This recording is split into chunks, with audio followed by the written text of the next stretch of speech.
லவ்வோ வந்து மேரேஜ்னு பண்ணுவோம். Marriage okay sir. குழந்தையோட ஃபியூச்சருக்கு யார் சார் பொறுப்பு? அம்மாவா இல்லை அப்பாவா? டேய் இரு உனக்கு கல்யாணம் ஆயிடுச்சா? எல்லா பேங்க் உங்களுக்கு ஹவுசிங் லோன் வேணுமா, கார் லோன் வேணுமா, பைக் லோன் வேணுமா, மொபைல் லோன் வேணுமா, இஎம்ஐ லோன் வேணும், எல்லோரும் கேட்டுகிட்டே இருக்காங்கல்ல. உங்களுக்கு நாங்கள் சுதந்திரம் கொடுத்துருக்கேன்னு சொல்கிறதுக்கு பேர் சுதந்திரம் கிடையாதுல்ல. உங்களுக்கு சுதந்திரம் கொடுக்கப்பட்டதுன்னு சொல்லும்போது அது சுதந்திரம் கிடையாது. ஆக்சுவலாக நீங்கள் சுதந்திரமாக இருக்கீங்கன்னு சொல்கிற சுதந்திரமே இல்லைல்ல. அவங்க சுதந்திரமாக தான் இருக்காங்கன்னு தெரியாத அளவுக்கு, அதை நான் சொல்லாத அளவுக்கு இருக்கிறதுக்கு தான் சுதந்திரம். ஆணும் பெண்ணும் சமம்னு ஒரு ஆண் சொல்கிறதே அனாதிக்கம் தான். ஒரு பணக்காரனால கடவுளை பக்கத்தில் போய் பார்க்க முடியுது. ஆனால் கடவுள் யாரை பக்கத்தில் இருந்து பார்க்குறாருங்கிறது தானே தேவை. இல்லை நெகட்டிவாக வந்து அத்தனை கமெண்ட்ஸும் நம்ம பாசிட்டிவாக மாற்றி தான் ஆகணும்.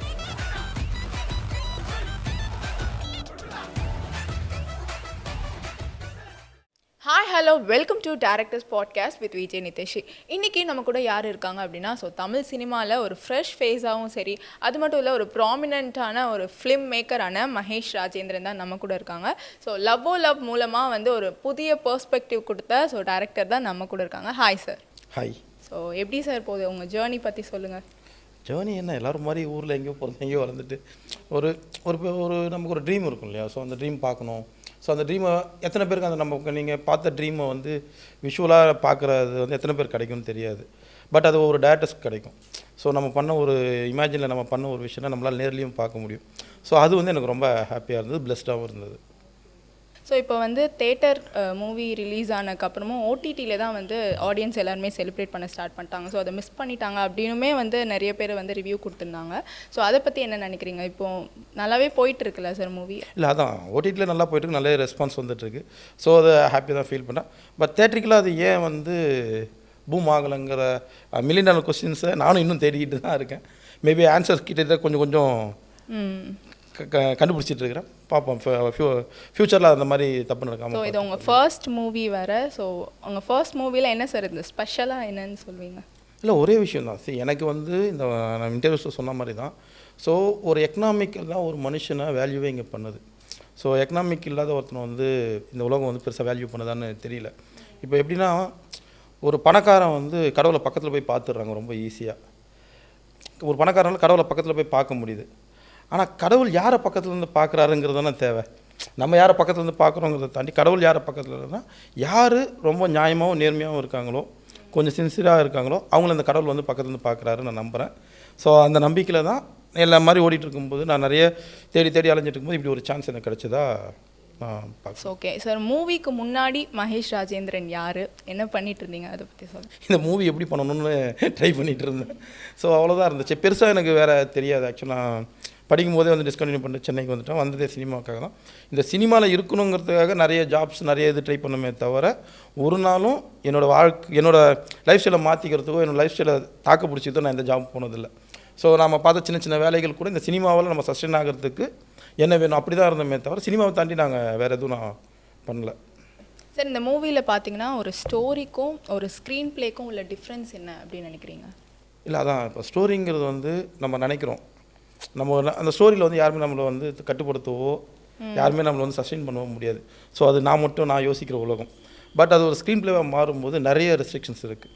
இதை சொல்லலாம், இதை சொல்லக்கூடாது, இதை இங்கே தான் சொல்லணும், இதை இப்படி தான் சொல்லணும், இது இவ்வளோக்குள்ளே தான் சொல்லணும், இது இந்த ஸ்கேலுக்கு இந்த கேரக்டரை இந்த ஆர்டிஸ்ட்க்கு இந்த ஸ்கேலுக்குள்ளே தான் சொல்லணும், இப்படி நிறைய ரெஸ்ட்ரிக்ஷன்ஸ் இருக்குது. அது எல்லாத்தையும் சேர்ந்து அதை ரொம்ப சரியாக பண்ணி ஜெயிச்சவங்களும் இருக்காங்க. அது எங்கேயோ ஒரு இடத்துல நம்ம ஒரு கால்குலேட் பண்ணுவோம், அந்த இன்னொரு கால்குலேட் கொஞ்சம் மிஸ் மேட்ச் இருக்கும். நிறைய பேர் சொல்கிறாங்க ஸ்க்ரீன் பிளேயில் வந்து கொஞ்சம் ஃப்ளாஸ் இருக்குது கேரக்டர்ஸ்.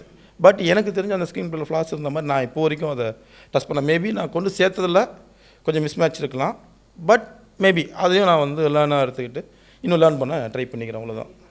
சார், இந்த நீங்கள் தான் வந்து ரைட்டருமே நாங்கள் வந்து கேள்விப்பட்டோம். இந்த எழுதுறதுக்கு எவ்வளோ நாள் ஆச்சு? அதோட ஃபர்ஸ்ட் தாட் என்ன? ஆக்சுவலாக அப்படி எழுதுறதுக்கு நாள் ஆச்சுனால அது பாட்டுன்னு ஒன்று வந்துட்டு இருந்தது. நம்ம சேவ் பண்ணிகிட்டே இருப்போம்ல. உண்டியில் வடைக்கும் போது தான் தெரியும் அந்த உண்டிக்குள்ளே எவ்வளோ இருந்ததுன்னு. போடும்போது தெரியாது, நமக்கு எவ்வளோ போட்டிருக்குன்னு கணக்கு தெரியாதுல்ல. வடை சென்னி பார்க்கும்போது அப்படி ஒரு நாள் வடைக்கும் போது இவ்வளோ இருக்கா, சரி ஓகே இதை எடுத்துகிட்டு பண்ணலான்னு சொல்லிட்டு அப்படி பண்ணது தான். ஓகே சார், இந்த மூவி வந்து லவ் கான்செப்ட் அப்படின்னு நினச்சி தான் எடுத்தீங்களா, இல்லை இதுக்கு பதிலாக ஏதாச்சும் ஒரு கதை இருக்குது நான் வந்து ஒரு சோஷியல் மெசேஜாக சொல்ல விரும்புகிறேன் அப்படின்னு ஒரு என்ன கான்செப்டில் எடுத்து ஸ்டார்ட்? ஆக்சுவலாக நான் ஸ்டார்ட் பண்ணது வந்து எக்கனாமிக்கலி எமோஷன் பண்ணலாம் தான் ஸ்டார்ட் பண்ணேன். என்னென்னா, நான் நிறைய வாட்டி நிறைய நம்ம எல்லாத்தையும் பேசியிருப்போம். நமக்கு எல்லாருக்குமே தெரியும், யாருமே வந்து கிரெடிட் கார்டை எந்த பேங்க்லேயும் போய் இது வரைக்கும் அப்ளை பண்ணி வாங்கியே இருக்க மாட்டோம். இங்கே கிரெடிட் கார்டு வச்சுருக்கீங்க எத்தனை பேருக்கு 100 பேர்கிட்ட கார்டு இருக்குன்னா 100ல் 80 பேர் போய் பேங்க்கில் போய் எனக்கு கார்டு கொடுங்கன்னு யாரும் உங்களுக்கு கார்டு வேணுமா, நீங்கள் அதுக்கு எலிஜிபிள், உங்களுக்கு தேவையான ஒரு வியாபார விளம்பர யுக்தியோடு தான் நம்மகிட்ட வருது. ஸோ அந்த கார்டை நம்ம வாங்குகிறோம். ஸோ அந்த கார்டு நம்ம கையில் இருந்தது சுற்றி எங்கே பார்த்தாலும் அந்த கார்டை ஸ்வைப் பண்ணுற மிஷினை வச்சுட்டாங்க. ஸோ கார்டை வச்சுட்டு சும்மா இருக்க முடியாதுல்ல. ஸோ இப்போ எப்படி மொபைல் வச்சு நம்ம ஏதோ ஒன்று வீடியோ பார்க்குறோம், இப்போ யூடியூப் பார்க்குறது நிறைய ஸ்க்ரீன் டைம் பண்ணுறது தப்புன்னு சொல்கிறாங்க. ஸ்க்ரீனுக்கு வந்து நிறைய, பட் நம்ம கையில் இருக்கும்போது என்ன பண்ணுறோம், அதுக்குள்ளே நம்ம ஆட்டோமேட்டிக்காக போகலாம். அப்படியான பழக்கம் தான் கிரெடிட் கார்ட்ஸு, லோன்ஸு, இந்த ப்ரைவேட் இதெல்லாம் இருந்தது. ஸோ அப்போ பார்க்கும்போது ஒரு எக்கனாமிக்கலாக ஒரு எமோஷனல் விஷயத்தை எப்படி கன்சியூம் பண்ணலாம் அப்படின்னு பார்க்கும்போது ஒன்றும் இல்லை. ஒரு டிகிரி முடிச்சுட்டு ஒரு பையன் வந்தான்னு வச்சுக்கோங்களேன், அவன் வந்து ஒரு பேங்க்கில் போய் நான் இந்த மாதிரி இன்ஜினியரிங் முடிச்சிட்டேன் சார், எனக்கு ஒரு லோன் கொடுங்கன்னு கேட்பான். ஒரு ஒர்க் லோன் கேட்கும்போது யார் இந்த பேங்க்கும் கொடுக்குறது, உனக்கு சூரிட்டி இருக்கா அது இருக்கான்னு நிறைய கொஸ்டின்ஸ் கேட்குறாங்க. ஆனால் அந்த பையன் அந்த படித்த படிப்புக்கும் அதுக்கும் சம்மந்தமே இல்லாமல் ஏதோ ஒரு சூழலில் எல்லோரும் மாதிரியும் போய் ஒரு 40,000 சம்பளம் ஒரு ஐடி கம்பெனிலையோ ஏதோ ஒரு கம்பெனி 40,000 சம்பளம் வாங்கிட்டான்னா எல்லா பேங்க் உங்களுக்கு ஹவுசிங் லோன் வேணுமா, கார் லோன் வேணுமா, பைக் லோன் வேணுமா, மொபைல் லோன் வேணுமா, இஎம்ஐ லோன் வேணும், எல்லோரும் கேட்டுகிட்டே இருக்காங்கல்ல.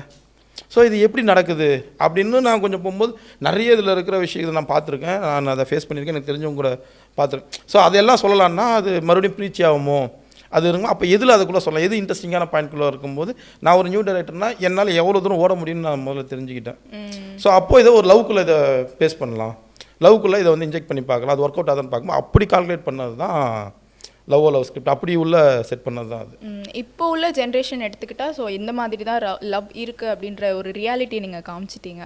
ஸோ அது வந்து லவ் ஓப்பன் அப் பண்ணுறதே வந்து கஷ்டமாக இருக்கிற டைமில் நீங்கள் எப்படி இதை யோசிச்சிங்க, இந்த மாதிரி வந்து நான் பேங்க் வச்சு இது கேஷ் இப்படி தான் அப்படின்லாம் சொல்லி எப்படி எடுத்தீங்க? இல்லை எல்லாம் இப்போ தான் இல்லை, நம்ம எல்லா டைம்லேயும் ஒரு ரிலேஷன்ஷிப்புக்குள்ள வந்து எக்கனாமிக் பெரிய வேல்யூ வந்துருக்கு. இப்போ ஒரு கல்யாணம் பண்ணிக்க போனால் ஒரு பையன்கிட்ட என்ன கேட்குறோம், அவர் என்ன வேலையில் இருக்கார், அவருக்கு என்ன, அவங்க அப்பா என்ன பண்ணிகிட்ருக்காரு, சொந்த வீடு இருக்கா, அப்படியே பையன் வீட்டில் இருந்தால் ரைட் தப்பு தான், எவ்வளோ நாங்கள் போடுவீங்க, அதை கேட்கவே கூடாது ஒரு பொண்ணுக்கிட்ட. ஏன்னா ஒரு பொண்ணு ஒருத்தங்க கூட நீ எவ்வளோ நாங்கள் போடுவீங்க, கல்யாணம் சொல்ல என்ன. ஸோ எல்லா ரிலேஷன்ஷிப்பும் இங்கே எங்கே ஸ்டார்ட் ஆகிருக்குன்னா எக்கனாமிக் தான் ஸ்டார்ட் ஆகிருக்கு. கல்யாண மண்டபத்தை பாதி நீ எடுத்துக்கலாமா நான் எடுத்துக்கலாமா. ஸோ நீங்கள் குடும்பமாக சேர்ந்து கல்யாணம் பண்ணும்போது அந்த எக்கனாமிக்கல் வருது இல்லையா. ஸோ அப்போ இதில் வந்து இது லவ் இதெல்லாம் இல்லை, 2 பேர் சேரும்போது இந்த உலகத்தில் எக்கனாமிக்கல் இருக்கும். ஓகே சார், அது பர்சனலாக நீங்கள் ஏதாச்சும் எக்ஸ்பீரியன்ஸ் இது பண்ணியிருக்கீங்க? இல்லை பர்சனலாக இது எல்லாருக்குமே தெரிஞ்சது தானே. ஸோ நம்ம நிறைய நியூஸஸில் பார்க்குறோம், இப்போ நம்மளுமே நானும் இப்போ கிரெடிட் கார்டு சூஸ் பண்ணும்போது நமக்கு என்ன நீட் இருக்கோ அது தேவையே படாது. இப்போ என்கிட்ட இப்போ 100 ரூபா இருந்ததுன்னா அந்த 100 ரூபாய்க்கு நான் போயிட்டு வரேன். பட் என்கிட்ட ஒரு 1000 ரூபா ஒரு 50,000 காட்டுறேன், ஓகே நான் வந்து ஆட்டோவில் போக வேண்டிய நான் கேப் போட்டு போவேன், எனக்கு தேவையான இடத்த விட்டு நான் அதிகமாகவும் செலவு பண்ணுவோம் இல்லையா. ஸோ அதை வந்து நம்ம பண்ணக்கூடாது. ஸோ நம்ம செலவு பண்ணுறதை விட நம்ம கற்றுக் கொடுக்க வேண்டியது சேவிங்ஸு தான். ஸோ அந்த சேவிங்ஸை எல்லோரும் எப்படி தெரிஞ்சுக்கணும், என்ன புரிஞ்சுக்கணுங்கிறதுக்கு நம்மளால் என்ன பண்ண முடியும்னு சொன்னது தான், அப்படி தான் அந்த கதைக்குள்ளே சொல்ல வந்தேன். அதான் சார், ஒரு ஆடியன்ஸாக ஒரு டேரக்டராக நீங்கள் வந்து ஆடியன்ஸ்க்கு வந்து நான் இந்த மாதிரி பதிலே நான் சொல்லிவிடுவேன் அப்படின்னு நீங்கள் எதிர்பார்க்குறீங்களா? அப்படி இல்லைனா நீங்கள் வந்து ஒரு கொஸ்டின் கொடுத்து அவங்கள யோசிக்க வைக்கணும் அப்படின்னு நினைக்கிறீங்களா? நீங்கள் இப்போ எடுக்கிற ஒவ்வொரு கதைக்குமே நான் சொல்கிறேன். இல்லை நம்ம கொஸ்டின் கொடுத்து யோசிக்க வைக்கிறதும் பதிலை சொல்கிறதும் 2 ஆப்ஷன் இருக்குது. இப்போ ஆசையை ப்ரெசென்டராக நான் வந்து இந்த ப்ரெசென்ட் பண்ணி ஆகணும். ஸோ என்கிட்ட இது இருக்குது பாருன்னு நான் சொல்லி நான் இதெல்லாம் சொல்ல வந்து சொல்லி ஆகணும். அதே மாதிரி ஒரு இடத்துல நான் ஆசையை கிரிட்டிசஸாக அந்த படத்தில் வந்து நானே அந்த கதையில் அந்த கதாபாத்திரத்தை நான் எழுதுனால கொஞ்சம் கிரிட்டிக்காக தான் கேள்வியும் கேட்க விடணும், ஒரு இடத்துல பாசம் கொடுக்கணும்.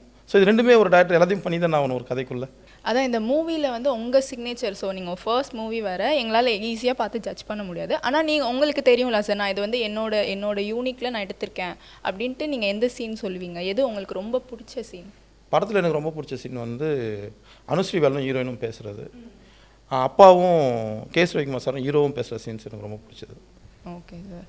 அண்ட் உங்கள் ஃபர்ஸ்ட் மூவிக்கு அப்புறம் இந்த மாதிரி நான் வந்து இந்த கதையை நான் மாற்றிக்கணும், ஸோ உங்களுக்கு பாசிட்டிவ் ரிவ்யூஸும் வந்திருக்கும் நெகட்டிவும் வந்திருக்கும். ஸோ அதில் நான் இப்போ இந்த கதையை நான் திரும்ப எடுக்கிறேன் அப்படின்னா ஸோ நீங்கள் என்ன ரீரைட் பண்ணணும் அப்படின்னு நினைக்கிறீங்க? நான் ரீரைட் பண்ணுவேனான்னு தெரியல, ஒரு பிளேஸ்மெண்ட்ஸை வந்து மாற்றுவேன்.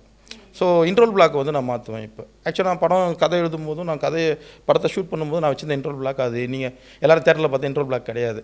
ஸோ நான் இன்ட்ரோல் பிளாக் அதுக்கு அந்த சீனுக்கு முந்தின சீன் தான் இன்ட்ரோல் பிளாக்காக வச்சுருந்தேன். ஸோ ஹீரோ வந்து ஃபோனில் அந்த பொண்ணு எங்கள் அம்மாவை பார்க்க வரல அப்படின்னு திட்டுறது தான் இன்ட்ரோல் பிளாக்காக வச்சுருந்தோம். பட் படமாக பார்க்கும்போது எல்லாருக்குமே ஓவராலாக ஸோ இந்த பாயிண்ட் இன்ட்ரோலாக இருக்கலாமே அப்படிங்கிறதால அந்த பாயிண்ட் இன்ட்ரோலாக வச்சுட்டு அதை நானும் அக்செப்ட் பண்ணிட்டேன். பட் என்ன ஆகிடுச்சுன்னா இன்ட்ரோல் பிளாக் வந்து அவங்களுக்கு கதை என்னன்னு தெரிஞ்சிடுச்சு. ஸோ இதுக்கப்புறம் என்ன போகுதுன்னு தெரிஞ்சதுக்கப்புறம் அவனுக்கு 10 நிமிஷம் கேப் வேறு இருக்குது இன்ட்ரோவில். யோசிச்சுட்டு வந்து உட்காந்தவங்களுக்கு செகண்ட் ஆஃப் அவங்க நினச்ச அந்த பிளாட்ஃபார்மில் இருந்ததுனால மேபி ஒரு சிலருக்கு நீங்கள் சொன்ன அந்த ஒரு சிலருக்கு வந்து அது கரெக்டாக கிராக் பண்ண முடியாமல் போனது. இப்போ ஒன்றும் இல்லை, நீங்கள் எக்ஸாம்பிள் சிவாஜி படம் பார்த்தோம்னா சிங்கப்பாதையாக பூப்பாதையாக தான் இன்ட்ரோல் பிளாக் இருக்கும். நான் பணக்காரங்கிட்ட போய் வில்லன் இருந்தே எடுத்து நான் வந்து அவனை அடிக்க போகிறேன்ற இது இருக்காது. ஸோ அதை ஹீரோ சொல்லிட்டு அதை செஞ்சுருந்தாருன்னா மேபி அது கெஸ்ஸிங்கில் அந்த படம் அந்த உங்களுக்கு தெரிஞ்ச மொழியிலே அந்த படம் பார்க்கும்போது நீங்கள் தானே போகிற நான் அங்கே வந்துட்டேன்றீங்கல்ல. ஸோ எங்கே போகிறீங்கன்னு உங்களை தெரிய வைக்காமல் கொண்டு போகிறது தான் ஒரு டிரைவருக்கும் ஒரு இதுக்கும் கரெக்ட். ஸோ அந்த இடம் கொஞ்சம் அதில் இது வந்து ரீரைட் பண்ணணுன்றதை தாண்டி இதை திரும்ப அடுத்த படத்தில் அதை யூஸ் பண்ணாமல் இருக்கும். யூஸ் பண்ணுறதில்ல. அதை இப்போ புரிஞ்சிக்கணும். நம்ம இந்த படத்தில் எங்கே வந்து நம்ம இந்த இடத்துல இது எல்லாரும் சொல்லும்போது நமக்கு ஒரு இடத்துல தோணும்ல, இங்கே கொஞ்சம் நம்ம இது பண்ணியிருக்கணும், அந்த இடத்த சரி பண்ணுறதுக்கு என்னவோ அதை பண்ணணும். ஸோ அதே மாதிரி எடுக்கணும்னு வச்சிருந்த சில விஷயங்கள் எடுக்க முடியாமல் போச்சு. ஓகே. ஸோ அதெல்லாம் உள்ளே வச்சுருப்போம். இதில் ரீரைட் பண்ணுறதுக்கு நான் ஒன்றும் பெரிய தப்பு பண்ணிட்டு நான் அந்த படம் வந்து ஐயோ இல்லைடா இந்த இடம் நம்ம தப்பு பண்ணிட்டோமே, இதெல்லாம் பண்ணியிருக்கணுமேங்கிற மாதிரி எனக்கு இன்ன வரைக்கும் ஃபீல் ஆகவே இல்லை. ஏன்னா நான் படம் எடுக்கும்போது இந்த கதையை நான் நிறைய தடவை சொல்லியிருக்கேன், நிறைய பேர்கிட்ட பேசியிருக்கேன், நிறைய டிஸ்கஷன் பண்ணியிருக்கேன், நிறைய உழைச்சிருக்கேன், டே நைட் அந்த கதைக்காகவே இருந்திருக்கேன். நான் அதான் சொல்கிறேன், நான் தோத்துட்டேங்கிறத வந்து நான் அக்செப்ட் பண்ணிக்க மாட்டேன். நான் தோக்கடிக்கப்பட்டிருக்கேன், அது என்னாலேயே கூட இருக்கட்டும், அவ்வளோதான். அதில் யாரையும் நான் ப்ளேம் பண்ண விரும்பல, அது நானாகவே கூட வந்துட்டு போடும், அதில் பிரச்சனை இல்லை. அடுத்த தடவை அந்த தப்பு பண்ண மாட்டேன். சார், ஒரு டேரக்டரோட பலம் வந்து இமேஜினேஷனா இல்லை லைஃப் எக்ஸ்பீரியன்ஸா எந்தவா இருக்கும்? இல்லை ரெண்டுமே தானே. ஒரு சிலர் வந்து இமேஜினேஷன் ஒரு உலகத்தை அவதாரில் வந்து லைஃப் எக்ஸ்பீரியன்ஸ் இருக்காது, அது இமேஜினேஷன் உலகம். ஒரு சில படத்தில் லைஃப் எக்ஸ்பீரியன்ஸ் இருக்கும். ஸோ அது அவங்க என்ன ஜோனரை தொடுறாங்களோ, அவங்க எதை நோக்கி ட்ராவல் பண்ணுறாங்களோ அதுக்கானதாக இருக்கும். ஸோ நீங்கள் சினிமா தான் ஃபுல்லுமே நான் பார்த்து வளர்ந்தேன் அப்படின்லாம் சொன்னீங்க. ஸோ வந்து நீங்கள் வந்து ஒரு ஆடியன்ஸாக சினிமா பார்க்குறதும் இப்போ நீங்கள் ஒரு டேரக்டராக சினிமா பார்க்குறதுக்கும் உள்ள வித்தியாசம் என்ன? எப்போவுமே எங்கள் எல்லா விஷயமே வந்து பயனாளிகளுக்கு தான், படைப்பாளிகளுக்கு கிடையாது. நீங்கள் போகிற காஸ்ட்யூம் வந்து இந்த காஸ்ட்யூம் டிசைனருக்கான கிடையாது, நீங்கள் உங்களுக்காக தான். ஒரு எப்போ எந்த ஒரு ப்ராடக்ட்டுமே அது யாரை போகுது யாருக்கு தேவையோ அவங்க தான். ஸோ எப்போவுமே ஒரு படத்தை டிரெக்டராக பார்க்காம ஆடியன்ஸாக பார்க்குறது பெட்டர்னு தான் நான் இப்போது நினச்சிட்ருக்கேன். ஸோ நீங்கள் வந்து செல்வராகவனுடைய பெரிய ஃபேன் அப்படின்னே நீங்கள் வந்து சொல்லியிருந்தீங்க. ஸோ இப்போ அவரை வச்சு நீங்கள் ஒரு படம் எடுக்கிறீங்க அப்படின்னா வந்து எந்த மாதிரி கேரக்டர் கொடுப்பீங்க? இல்லைங்க, நான் இப்போ இந்த படத்துலேயே அவரை காஸ்ட் பண்ணும்போது ரொம்ப ஹாப்பியாக தான் இருந்தது. இந்த மாதிரி போவோம் ரொம்ப நல்லா. ஆக்சுவலாக செல்வராகவன் சாரை பற்றி நம்ம சொன்னால் இந்திய சினிமா மிஸ் பண்ண தவற விட்ட ஒரு இயக்குனரில் செல்வராகவன் சார் ரொம்ப பெரிய பிளேஸ். அவரோட உயரத்தை நம்ம தடுத்துட்டோமா இல்லை அவர் அந்த உயரத்துக்கு போக முடியலையான்னு தெரியல. சம்திங் அவங்க ஒரு பிளாக்ல இருக்குது. நம்ம நினச்சி கூட பார்க்க முடியாத பெரிய director Selvaraghavan sir. Okay sir. So Selvaraghavan கூட நீங்கள் வந்து டைம் ஸ்பெண்ட் பண்ணும்போதோ இல்லை ஷூட்டில் வந்து இந்த மாதிரிலாம் நான் பண்ணணும் சார் அப்படின்னு சொல்லும்போது அவர் எப்படி ரியாக்ட் பண்ணார்? அவரோட எக்ஸ்பீரியன்ஸ்? அவர் எப்போவுமே ஒரே ரியாக்ஷன் தான், நீ தானே பண்ண போகிற, உனக்கு தானே வேணும், நான் அதை பண்ணிடுறேன் வாங்க. ஸோ அதான் நான் அப்புறம் 2-3 இன்டர்வியூ கூட சொன்னேன், நம்ம செல்வராகவன் சார்னா வாஹ் சார் வந்துட்டார் அப்படின்னு நினைப்போம். அப்படி அந்த எதுவுமே இல்லை, நம்ம தான் அவருக்கான அந்த பிம்பத்தை கிரியேட் பண்ணிகிட்ருக்கோம். ஆனால் அவர் வந்து அந்த படத்தில் ஹரிச்சந்திரன் நடிக்க வந்திருக்குன்னா செல்வராகவனை எடுத்து வச்சுட்டு அவர் நேராக கிளம்பி வராரு. நம்ம தான் அவர் செல்வராகவனாவை அந்த ஸ்டேஜ்லையும் பார்த்துக்கிட்டு இருக்கோம். ஆனால் அவர் அதை பார்க்குறது இல்லை. எந்த ஆக்டருமே சரி, நம்ம பார்த்த ரொம்ப பெரிய பெரிய ஆக்டர் வந்து யாருமே நான் இதுன்னு சொல்லிட்டு அந்த ஸ்டேஜுக்கு வரல. என் படத்தில் நான் ஒர்க் பண்ண படத்தில் வரும்போது எல்லாருமே அந்த கேரக்டர் தான் வந்தாங்க. Okay sir. நீங்கள் வந்து ஃபஸ்ட்டு ஆடிஷன் அந்த மாதிரி வச்சு எடுத்தீங்களா இல்லை செல்வராகவன் சார் தான் இந்த கேரக்டருக்கு வந்து கரெக்ட் அப்படின்னு நினச்சி? இல்லை, ஃபஸ்ட்டு நான் வந்து ஹீரோயின்லாம் ஃபைனல் பண்ணுறதுக்கு முன்னாடி இந்த கதையை ஃபஸ்ட்டு போய் நான் சொன்னேன், கமிட் ஆனதும் ஃபஸ்ட்டு போய் சொன்னது செல்வராகவன் சார்கிட்ட தான். ஸோ 2-3 கேரக்டர்ஸ் வச்சுருந்தேன், ஆப்ஷன்ஸ் வச்சுருந்தோம். பட் செல்வராகவன் சார்கிட்ட போய் சொன்னோம். அப்போ எங்களுக்கு தெரியாது பவிஷ் ப்ரோ தான் வரப்போகிறாரா என்னன்னு எங்களுக்கு அப்போ தெரியாது. பட் நான் ஃபஸ்ட்டு செல்வராகவன் சார்கிட்ட தான் போய் கதை சொன்னேன். ரொம்ப ஹானராக ஹம்பிளாக ரிசீவ் பண்ணார். அவருக்கு என்ன தோணுச்சோ அதை ரொம்ப டேராக சொன்னார்.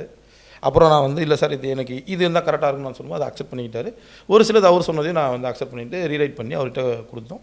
ஓகேப்பா இது கிளியராக இருக்குது, நான் வரேன் அப்படின்னு சொல்லிட்டு வந்தார். அப்படி தான் நடந்துச்சு. Super sir. நீங்கள் இதுக்கு முன்னாடி வந்து அசோசியேட் டைரக்டராக வந்து 2 மூவிஸில் ஒர்க் பண்ணிங்க சொன்னாங்க.